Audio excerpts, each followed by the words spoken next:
Welcome to Season 2 of the Fraud Files Unleashed, where true fraud investigations meet captivating storytelling. I'm Austin, a seasoned fraud fighter with over 8 years of experience in both law enforcement and banking.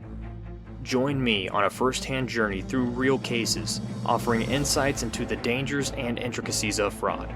Whether you're a fellow fraud fighter or just eager to learn more about fraud prevention, I invite you to tune in. Brace yourself for a mix of knowledge, humor, and plenty of coffee. Let's uncover the secrets of fraud together. Season 2, Episode 2, The Fraud NOOB. Do you remember when you started your first job ever? For some people, it may be embarrassing to look back and think about the lack of knowledge you had in your field. Everyone around you clearly knew you were new to the job, and you had a lot to learn before you would start feeling comfortable and more confident. Everyone has to start somewhere, even fraudsters. These individuals likely didn't grow up their entire life preparing to commit fraud. While different opportunities and situations lead to people committing fraud, the reality is, not everyone is good at it. For seasoned fraud investigators, these rookies are easy to pick out from the crowd, and they often get caught in embarrassing ways. Let's jump back to 2020 and I'll give you a prime example of rookie mistakes that an entry-level fraudster made while attempting to get into the card re-encoding game.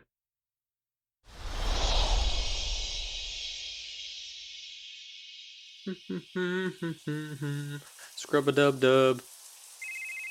Are you kidding me? Why do people always call me at the worst times?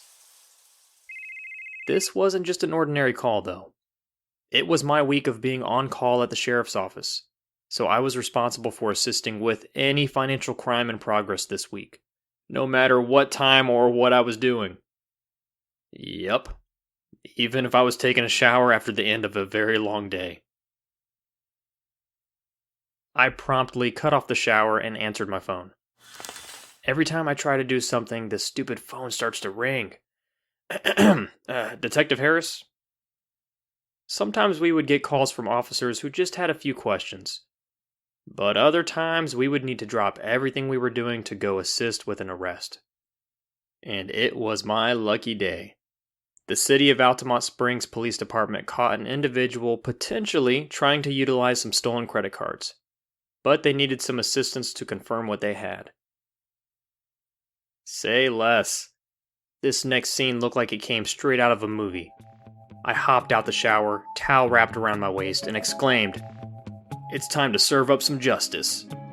With a flash, I jumped into my detective's jacket, strapped on my Glock, and grabbed a cup of coffee as I kissed my lovely wife on the way out the door.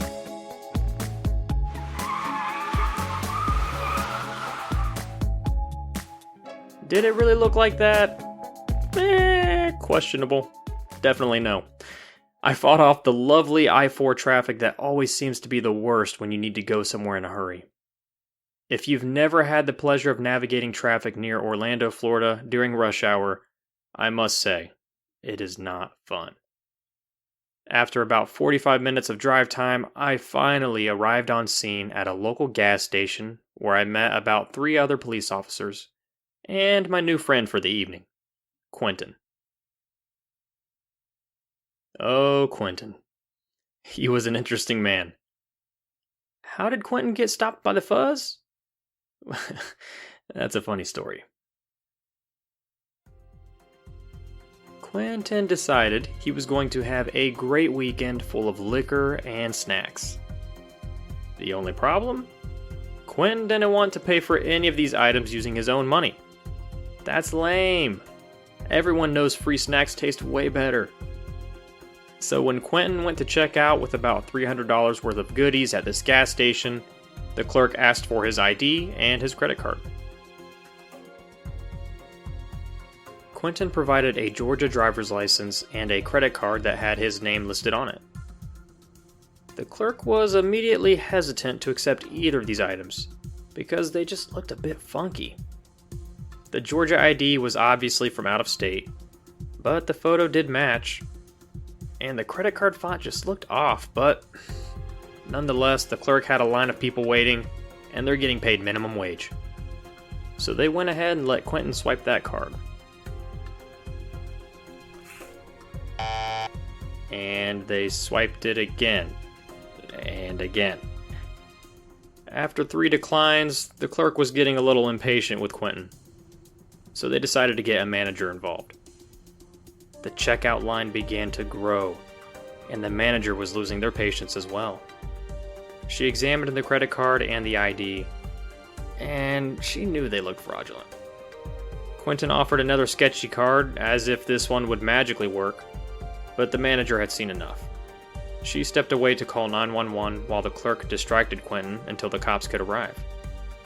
Quentin actually did end up swiping that second card, and the transaction surprisingly went through.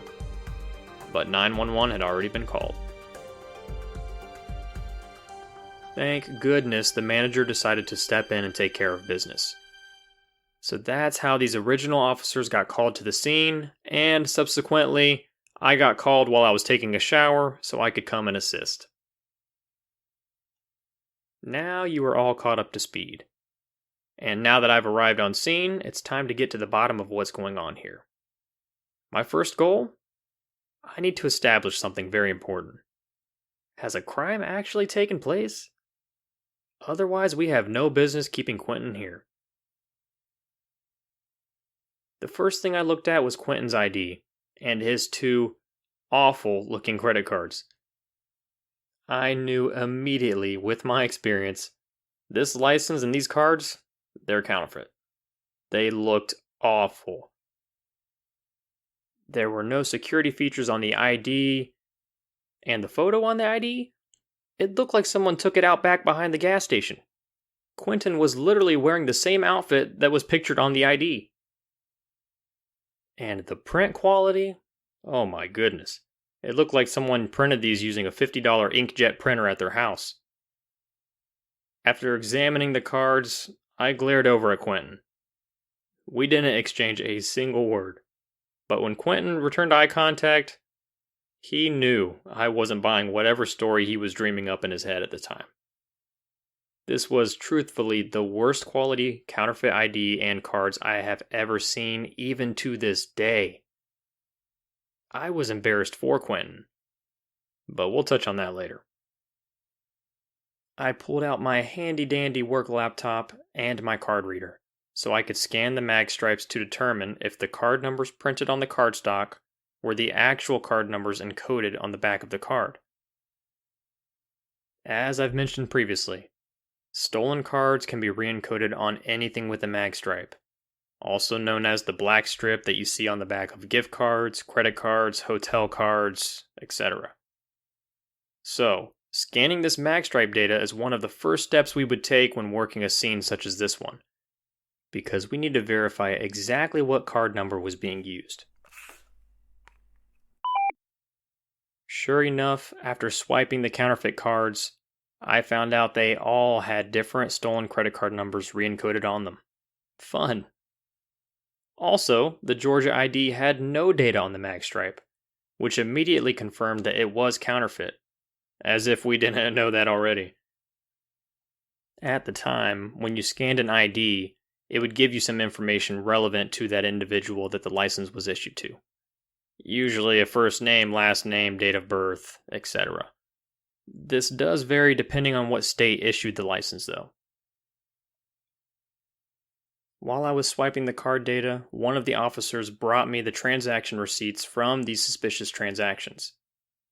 I was able to confirm the last 4 of the card number matched what I scanned from the mag stripes of these stolen cards.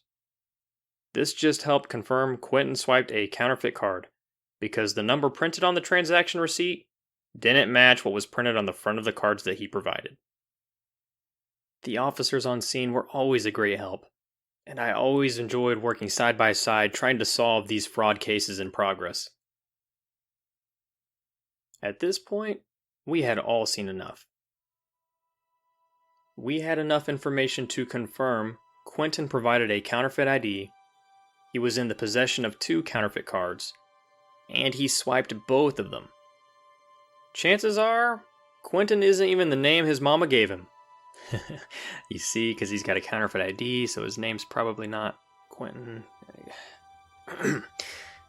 My patience was running thin. My coffee was gone. It had been 4 hours since I consumed a donut, and Quentin just embarrassed himself with this lousy attempt at committing fraud. It's time to interview this mastermind and get him booked in his hotel room for the night. Courtesy of the county jail, of course. I took a seat next to Quentin on the sidewalk and tried to break the ice with my top-tier dad jokes. Was this effective? Well, it depends on who you ask. Quentin had already been read his Miranda rights, so I got straight to business and wasted no time telling him how embarrassing it was seeing the quality of these counterfeit cards. He chuckled in agreement, but that's just about the only thing we agreed on. Quentin eventually provided us with his real name, Isaiah. But he never would give up enough details on where he sourced the cards from. He did admit he was set up as a runner, if you will, to help test out cards, but he wouldn't admit to knowing anything else about the operation. The biggest problem for Isaiah? I bluntly told him I had no way to help him if he didn't give us any more information. I'd love to believe Isaiah, but at the same time, he's not being completely honest, and he just uttered a counterfeit ID and multiple counterfeit cards. He's clearly benefiting in this situation. Man to man, I tried to reason with Isaiah. Listen, man, fraud isn't worth playing with, and the people at the top of whatever group you are working with, they're just here to take advantage of you, dude. Don't believe me? They just dropped you off at this gas station and bailed with your getaway vehicle when the cops showed up. Plus, now you're on the hook for these criminal charges. In this moment, Isaiah knew those guys weren't really his friends. But that wasn't going to change anything right now. Isaiah really had nothing else to say. He was placed in handcuffs, and I watched him ride off into the sunset, sitting in the back of one of our officers' cruisers. Not before he begged for us to let him smoke one more cigarette. What is up with people wanting to smoke one more cigarette when they get arrested? I'm telling you, they would do this almost every... Sorry. Later that week, I was able to get in contact with the victims, and both cardholders stated that they wanted to press charges for their card numbers being used without authorization. Case closed. You would think playing around with fraud would be relatively safe, but Isaiah, found the truth out the hard way. He got charged with several felonies for his actions. Was that worth the risk to get a few bottles of liquor and some sour gummy worms? Well, 7-Eleven has some of the best gummy worms I've ever had, so maybe, right? No, that's never worth the risk. Sometimes as a fraud fighter, I get impressed by the quality of fraudulent documentation. But Isaiah's actions will never be forgotten. Mostly because he embarrassed himself and fraudsters all across the world. And there you have it, fraud fighters. Re-encoding compromised cards may be easier than you realize, but committing fraud always comes with a cost. Join us next time as we delve into the world of financial intrigue, exposing the tricks of the trade while sharing a laugh or two. Remember, not all heroes wear capes, some wear accountant badges and detective hats. This podcast is presented by Fraud Warfare. If you are interested in supporting us through promoted ads, please connect with me on LinkedIn. Consider sharing this podcast with a friend or family member, and please leave us a review on your podcasting platform of choice. You can also support us financially through our buymeacoffee.com/fraudwarfare page. 100% of these funds go towards improving the quality of our podcast and, of course, some coffee. Thanks for listening.